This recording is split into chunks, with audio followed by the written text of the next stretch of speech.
We're live now. Hi, everybody. I'm Samantha Bateman, president of Integra Consulting here in Montreal. We're a boutique recruitment firm, and I'm here with Norm Tam. So happy to have you here from Norm Tam Consulting. Norm, this is going to be a really good topic because today we're talking about, right? Thanks for having me on, by the way. Really appreciate it. It's a pleasure. Thanks. Always a pleasure chatting with you, Sam, obviously, but it's nice to be talking about a nice, juicy topic like this one. It is juicy, and I've had a lot of actual comments coming through just saying, oh my God, that's going to be a good conversation because, you know, there's a lot of people that are dealing with leaders who do sabotage in a variety of ways. So talk to us about this crazy topic. What have you seen over the course of your career, right? What are some of the things that leaders are doing to sabotage the business?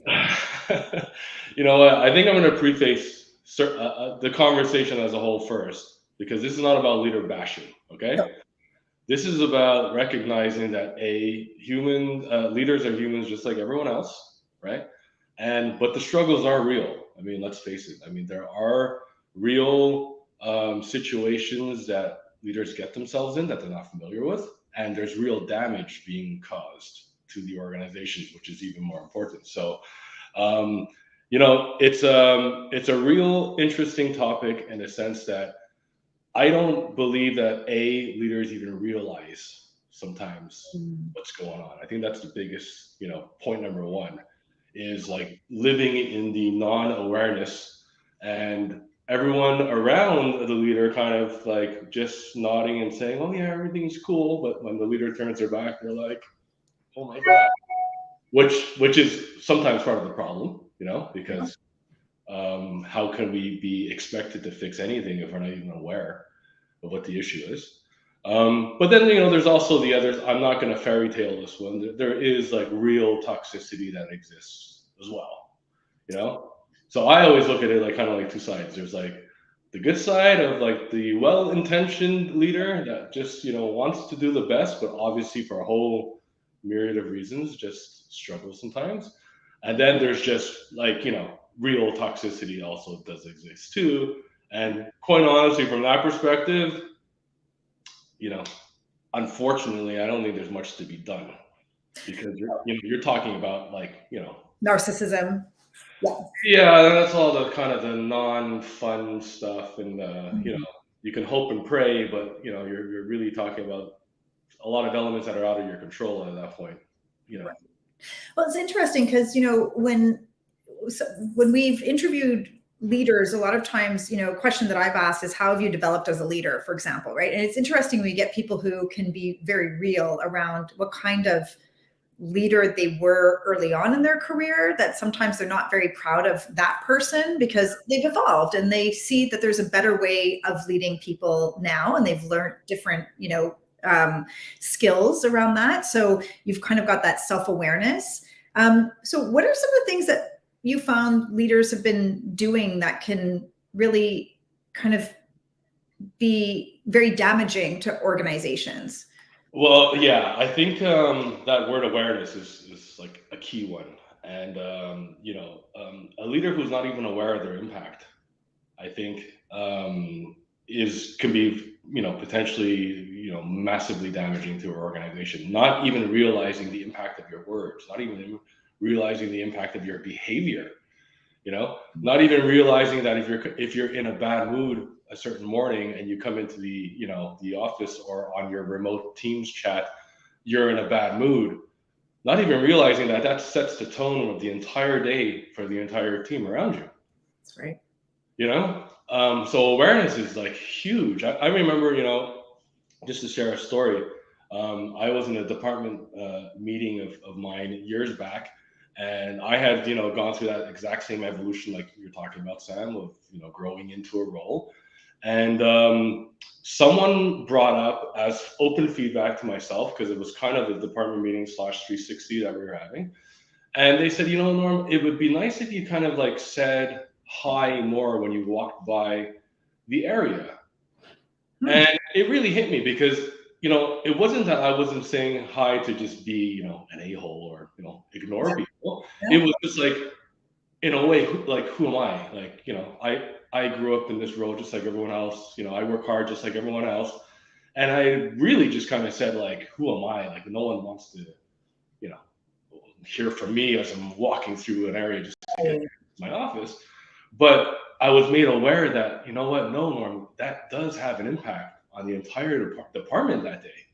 Right. Because we wonder, is something going on? Is there something that happened within the organization? Is there bad news coming? Like, really, all these things that I was just like, wow, I was just kind of walking through to get to my office because I have a busy day and I want to get things going. So it was a really humbling experience, you know, as a leader at that point to realize that it's not about you sometimes in that role. I mean, most of the time as a leader, it's not about you. You know, and even I believe my intention was a little bit humble, saying like, well, who am I as a, you know, leader to take time away from everyone? It was actually something that made me realize, no, these are things that I have to do as a leader because people are expecting it, you know, and it's part of the role. So, you know, getting back to your question of, you know, how do leaders kind of like, how can they improve upon some of these things like awareness? For sure. Just realizing, and I say this all the time to my clients, what got you into the role and what got you into where you are leading your organization right now is not necessarily going to be what's going to get you on that next step of and of growth for yourself, your team, and the company, you know? Right. And we've talked a lot about the work that you do with entrepreneurs and how I think it can be different sometimes for how entrepreneurs lead versus somebody who has kind of, worked maybe even in a large organization, has been coached and developed to be kind of the next generation of leaders. They've had mentors, right? Yeah. Talk to us. I got to tell you, Sam, I love working with business owners because even though the problems might be similar, there's just this innate sense of accountability that business owners have that you can just tell they're like, this is my baby. Like, I'm going to do everything I need to do to make my business successful. And there's a willingness, there's an open-mindedness to it, because, let's face it, it's their business on the line. Right. So just because of that accountability is really why I've just, focused my entire practice around working with business owners. Not to say that leaders in, a more established organization or, a larger organization don't walk through the same problems. They do. But again, it's that sense of accountability, right? It is my business at the end of the day is really why I love working with business owners directly. But are business owners then taking away accountability from their teams sometimes? Do they make that mistake saying like, this is my baby, so I need to do everything to take care of my baby and I don't want to throw it all away? Such a good point. I'm so glad you brought that up. Yeah, it's even worse sometimes on the business owner side because it's that historic mentality of I've built this company. I remember being in my bedroom, in my my garage, in my basement, in the early days, and it was just me, and I had to do everything. And you know what? Absolutely, that's the way it had to happen, right? You were a one-person show at that point, and it's okay. It was what was necessary at that point in time. Unfortunately, to your point about accountability, unfortunately, that kind of mentality and habit carries forward. So as the business grows, yeah, I have to bring on some more people to handle the operations and maybe even sales if they're not directly involved with it.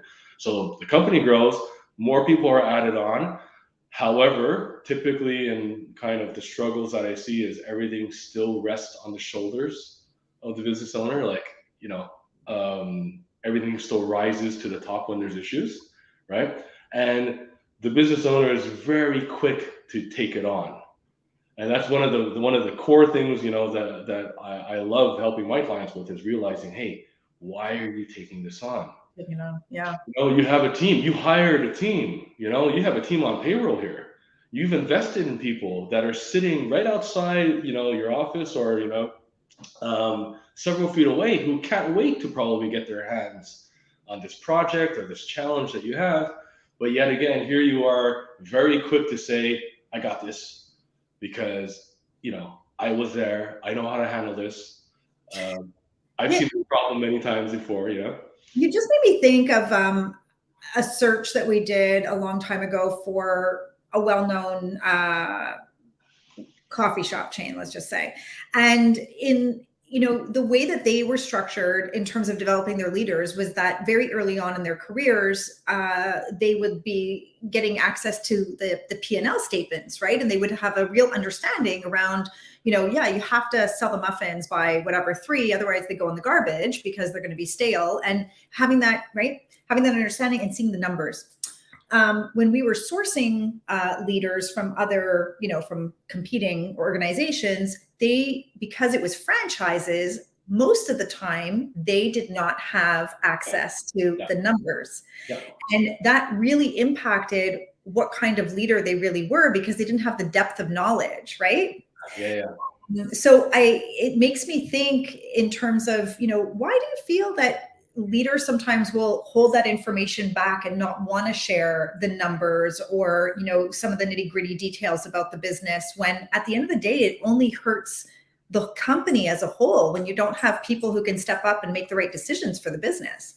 There's a couple of reasons for that. I think there's I like to label them as the unhealthy reasons and like the healthy reasons, or the not so easy to solve versus easier to solve ones.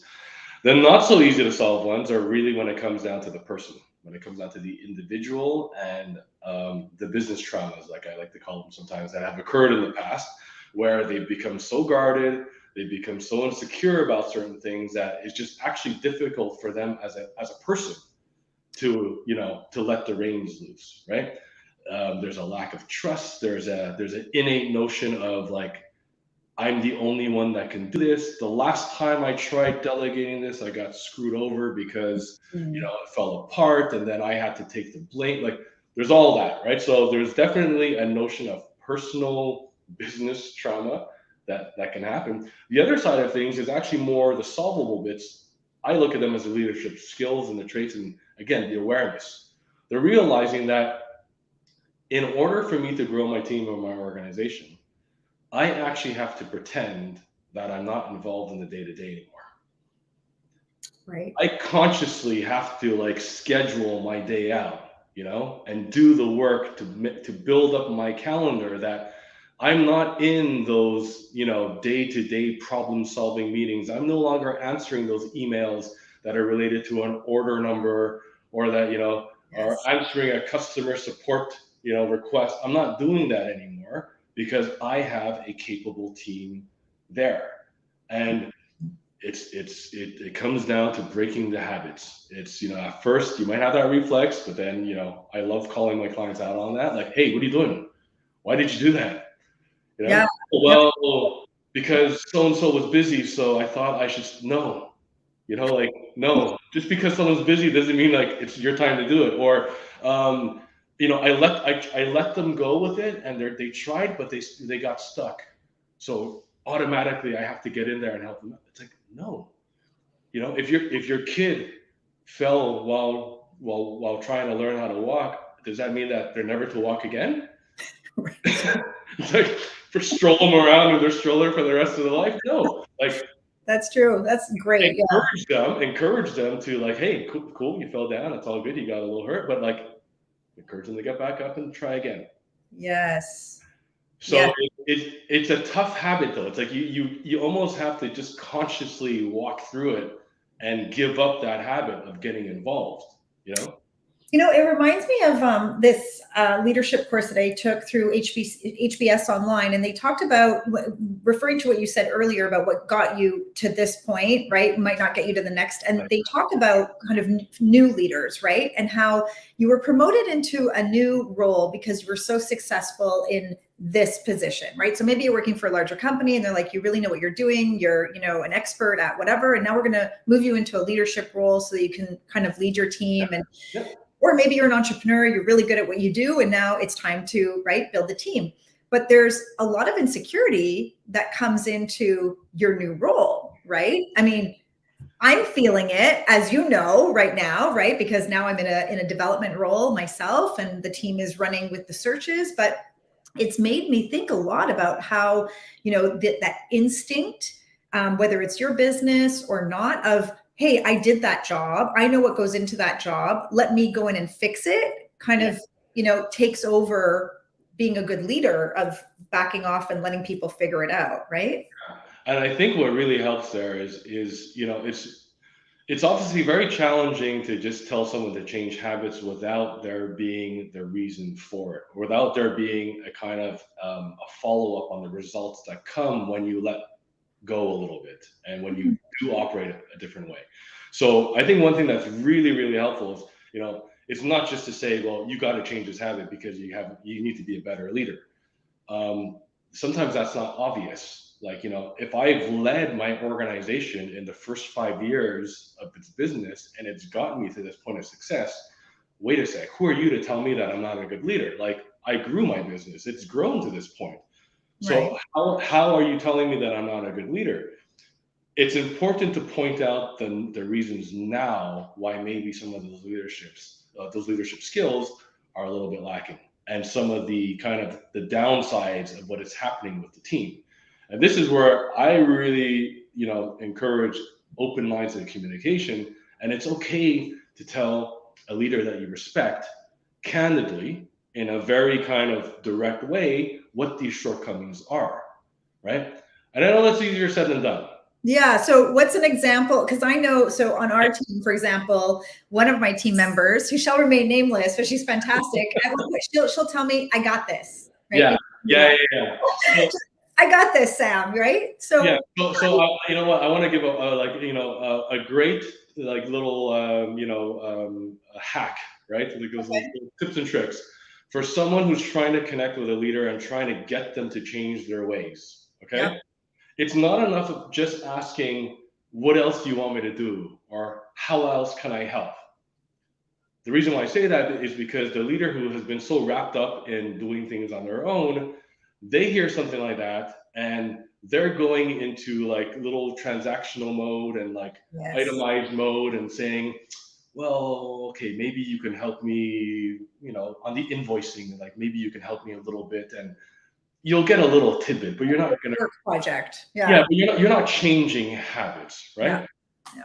So a nice question to ask, okay, and this is just like a little hack here, is you ask the leader, how can you change to make sure that I'm going to be more effective on this team? And sometimes that's like you get a, excuse me? Right? And like I said, I know it's a lot hard, it's more difficult than usual, but like find your way in terms of the personality of the leader, in terms of what they're receptive to. But it's almost like you have to get across, don't talk about the what, don't talk about the transactional list. Right. Talk about how are you actually going to change as a leader so that I can help you grow the business more. I can help you take on more. I can help you do exactly why you hired me in the first place, right? More and more effectively. You have to talk about the actual change, like the specific leadership change that has to happen. Yeah. And then you have a leader actually thinking about, okay, they're right. I do have to change something here. But I think it takes a lot. I don't think everybody is in the position to be able to do that, right? Like there are some people who still will feel like my job could be at risk if I ask that question, right? Yeah. So, and it's about working up to that. Like it's about highlighting instances at that point, like little day-to-day things of, well, you know what, I could have handled this for you, and next time, why don't you kind of open up the reins a little bit and involve me in that meeting, or you think it's all right if I get involved and take initiative and just help you out with regards to this. Those little things obviously lead up to the change, lead up to being able to ask something as upfront as that. Yeah. And I think maybe expressing the why, right? Like, hey, I need to be more involved in the business. And this is why, because when I'm questioned by clients about X and I don't have that information, it doesn't make us look good as an organization, for example, right? So yeah, you're bringing up such a wonderful point, because it's about aligning the goals of the owner, the leader, with the goals of the person who's trying to get through here. Yes. Like my goal is the same as yours. I want the business to thrive. I want this organization to be successful. I want this team to be successful. Like, we're on the same page here. Yeah. I believe I can contribute in a more meaningful and deeper way. Can we have that conversation? Right? Mm-hmm. So what I was saying before about almost putting a leader on the spot, and again, this comes down to a little bit of the psychology aspect of things. Like, sometimes you need to kind of jolt a leader to change their habits. Mm-hmm. And what I was referring to before is like business trauma. Business trauma, by the way, like, unfortunately, it's very effective at changing people's ways, because it hits hard, and you're forced to ask these major questions. I'm just talking about how do you achieve the same impact as business trauma, Yeah. but in a more kind of deliberate and intentional way, right? Of having the open conversation, the open dialogue. So when I think about turnover, and almost every organization right now has a challenge around, employee engagement and retention.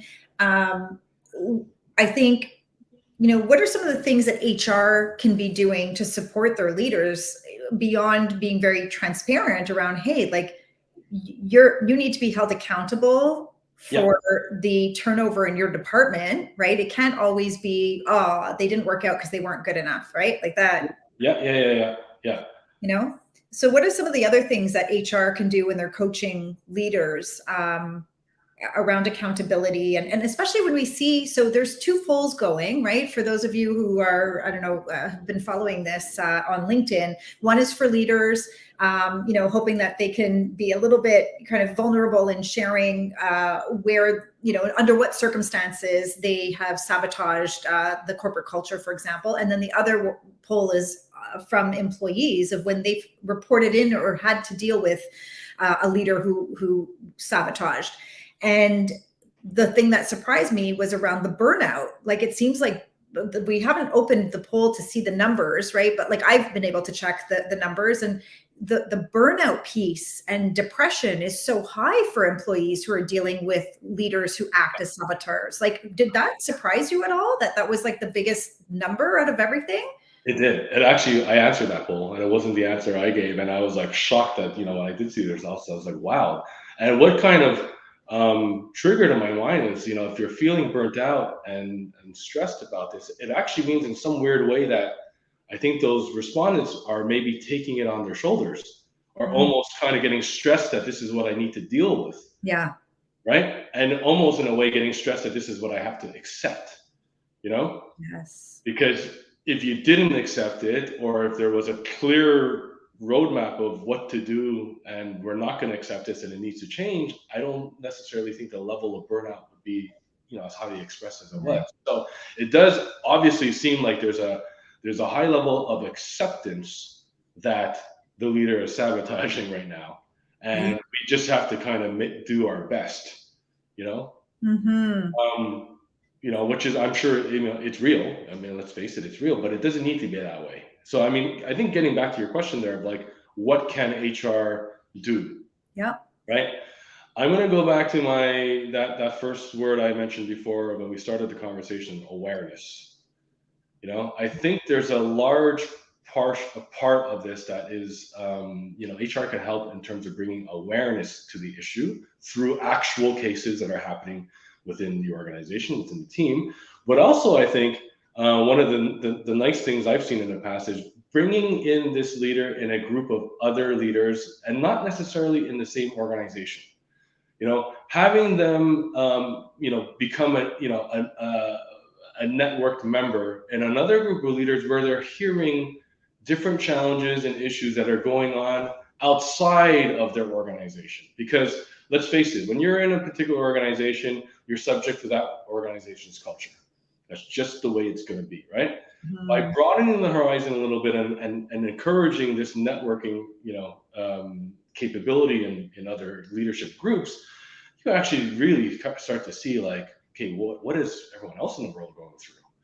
And here, Norm, because I think that sometimes, especially if you were in a toxic environment, and if you were led by a narcissistic leader, or just, failed to be in a position where you had a manager or a leader who was a really positive leader and a great leader, then you might think that this is just the way you're supposed to lead versus to your, getting out of that bubble and seeing, oh my God, people are talking about engaging with their employees. And, Richard, I'm just looking at the comments here. Richard posted, leaders who fail to get to know the people they're leading is a key factor in how much they will struggle as they attempt to build their teams. Love that. Yeah. I mean, leadership at the end of the day, who are you leading? Yeah. People. Really. Yeah. It's not robots. You're not leading robots. We haven't gotten there yet. You're not leading processes. You're not leading systems. You're leading people.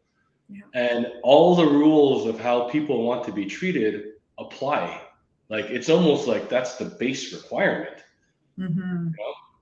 How would an individual, how would a person like to be treated? How would they like to be spoken to? I mean, if you're not in tune with that as a leader, it's going to be tough. It's going to be a struggle, right? Yeah. And I wonder about the stress piece, right? So if a leader is under a lot of pressure and very stressed and isn't able to manage that stress, and then it's kind of like what comes first, the chicken or the egg, right? Then they demonstrate that frustration and that's about the stress, but then they're alienating their team. And then they're saying, no, forget it. I'll do it. I can do it faster, right? And then you're taking away that accountability and it's on this big loop. So how do you stop? Yeah. My view on this is a little mixed. And I say mixed because depending on the situation in the organization, in the business, it can go either way. A lot of the time I've actually suggested it's time to cut this leader loose. Like the damage is too much. It's too real. It's too intense.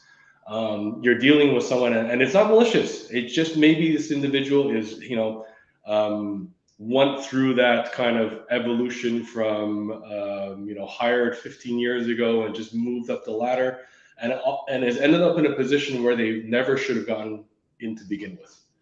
Right. The responsibility should never have been given. But at this point, there's too much of a risk. There's too many people at risk. There's too many initiatives at risk. There's too much, collateral damage that's happening on a day-to-day basis and a culture impact of, and this was one I hear a lot of, how does senior management accept this? Yes. I'm so glad that you brought that up because a lot of people are wondering. And so do you believe in 360s? Do you think that they're an effective? Absolutely. But again, one of the things I said before that's a challenge to leaders for not being able to progress sometimes is personality. We're talking about, again, leaders are people too, right? And if you've been traumatized or something has happened to you in the past that has gotten you to be so insecure about something, is it really the business's responsibility at this point to fully heal you as a person? That's a tough one. Yeah. You know what I mean? Like there is no black or white when it comes to that specific issue. But what we do have to agree on is in the meantime, there's real damage being done, right? There's real people joining the organization, getting demotivated, throwing their hands up in the air and saying, screw this, like I'm not gonna work for this person. Like all this is happening while you're weighing this decision. And this is why I said sometimes you just gotta cut your losses. You shake hands, you be as professional as possible, and you move forward. The other time, yes, absolutely, invest in the leadership skill training, invest in the real talks, invest in the actual awareness that look at the impact that you're having right now, and do you want to change things around? So good. Yeah. Oh my gosh, Norm, we're already out of time. I can't believe it. It was like how's that possible? We were just getting warmed up over here. I know. I always love speaking with you. Thank you so much for your time today. Yeah, my pleasure. It was such a good topic of conversation, and I think a lot of people probably have a lot to say. I mean, the chat is blowing up, right? We're talking about. Oh well, you know what? I'd love to answer any of those. So if those can go on LinkedIn somewhere, it'll be my pleasure to just give some feedback on that. Yeah, well, this is, I mean, it's a LinkedIn Live. It'll be on the Integria LinkedIn page, and everybody can go back and review it again, and then you'll see the comments in there too. And DM me, reach out, whatever. My pleasure. I'd love to continue the conversation. You're fabulous. Thanks so much for taking some time with us, and have a great day, everybody. Having me on. Take care. Thank you.